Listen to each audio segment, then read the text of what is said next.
तो बहुत स्वागत आप सभी का एक बार फिर से खंडवा डिफेंस फैक्ट पर। आज के इस वीडियो में हम लोग बात करने जा रहे हैं एक बार फिर से अमेरिका इजराइल ईरान वॉर और उससे संबंधित निकलने वाली समस्याएं और समस्याओं के निदान के लिए जो ग्लोबल स्तर पर पीएम मोदी का फेस दिखाई दे रहा है सबको, उसको लेकर। तो चलिए जानते हैं क्या खबर निकल कर आई है। आप बस इसी तरह की वीडियोस के लिए चैनल को सब्सक्राइब जरूर कर दीजिएगा।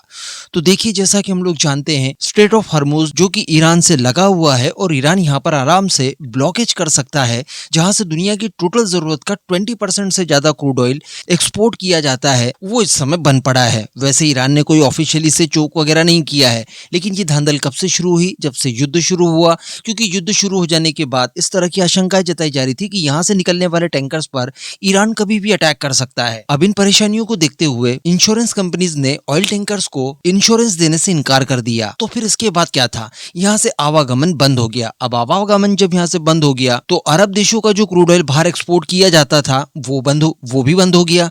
वो बंद हो गया तो इन्होंने प्रोडक्शन को कट लगाने का तय कर लिया, क्योंकि जब क्रूड ऑयल बिकेगा ही नहीं, बाहर जाएगा ही नहीं, तो प्रोडक्शन करके क्या मतलब है। और एक बार अगर प्रोडक्शन बंद हो जाता है तो उसे रीस्टार्ट करने में 1 से लेकर 2 सप्ताह का समय लगता है। ऐसा नहीं है कि जब आपकी मर्जी आई तब आपने बंद कर दिया और जब आपकी मर्जी आई तब आपने चालू कर दिया। तो कहने का मतलब, इससे क्रूड ऑयल की क्राइसिस काफी ज्यादा बढ़ गए। क्राइसिस बढ़ने की वजह से सीधा इंपैक्ट पड़ा कि इसकी कीमतों में भी वृद्धि देखने के लिए मिली और कीमतें भी ठीक ठाक स्तर तक बढ़ चुकी है। पाकिस्तान बांग्लादेश की अगर बात की जाए तो इनकी हालत खराब हो चुकी है। स्पेशली पाकिस्तान में सप्ताह में 2 दिन ऑफिस बंद करने तक का निर्णय लिया गया। हालांकि भारत के पास फिलहाल अपनी जरूरतों का क्रूड ऑयल उपलब्ध है और जब कमी आएगी भी अगर, तो रशियन क्रूड ऑयल हमारे लिए उपलब्ध रहेगा दूसरे वैकल्पिक मार्गों के जरिए, तो विशेष दिक्कतें नहीं आएंगी। लेकिन चूंकि इंटरनेशनल मार्केट में क्रूड ऑयल की कीमतें बढ़ी है, इस वजह से हमारे यहाँ पर भी आने वाले समय में पेट्रोल डीजल की कीमतें बढ़ सकती है। अब इन्हीं सब परेशानियों से निपटने के लिए यूएई की तरफ से एक डिमांड की गई। डिमांड क्या की गई? एक रिक्वेस्ट की गई और उन्होंने ये कहा कि प्राइम मिनिस्टर मोदी के हाथों में ही सब कुछ है।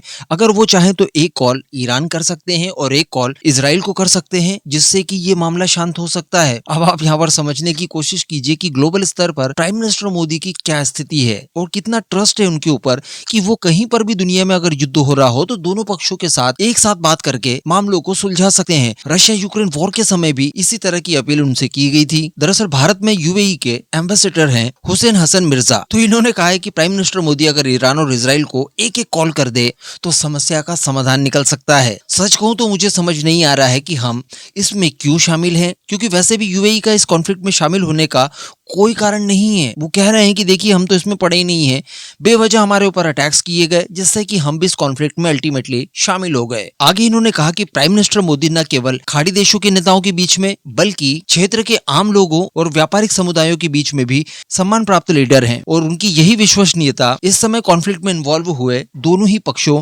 यानी इजराइल अमेरिका और एक तरफ ईरान दोनों में है। तो उनके द्वारा अपील की गई है कि प्राइम मिनिस्टर मोदी अपने काउंटर पार्ट्स जो कि ईरान और इजराइल के होंगे, इन्हें कॉल करे और इस मुद्दे को हल करने में अपना महत्वपूर्ण योगदान दे, क्योंकि इन्हें विश्वास है कि केवल एक कॉल में ये सारा कॉन्फ्लिक्ट समाप्त हो सकता है। वैसे मैं आपको बता दूं कि यूएई के लिए तो ये दोहरी मार वाली बात हो गई। एक तो उनके यहाँ टैक्स हो रहे हैं, उनका कोई रोल न होने के बावजूद वो युद्ध में एक तरह से फंस गए हैं। दूसरी बात कि यूएई के अंदर जो पर्यटक था, जो इन्वेस्टमेंट वगैरह आ रहा था, उसके ऊपर भी भारी आघात हुआ है। भारत के साथ साथ दुनिया भर के देशों में इस बात का डिस्कशन हो रहा है कि क्या यूएई वाकई में वही डेस्टिनेशन है जहां पर हम लोग घूमने जा सकते हैं या जहां पर हम लोग बिजनेस स्टार्ट कर सकते हैं, अपना इन्वेस्टमेंट कर सकते हैं।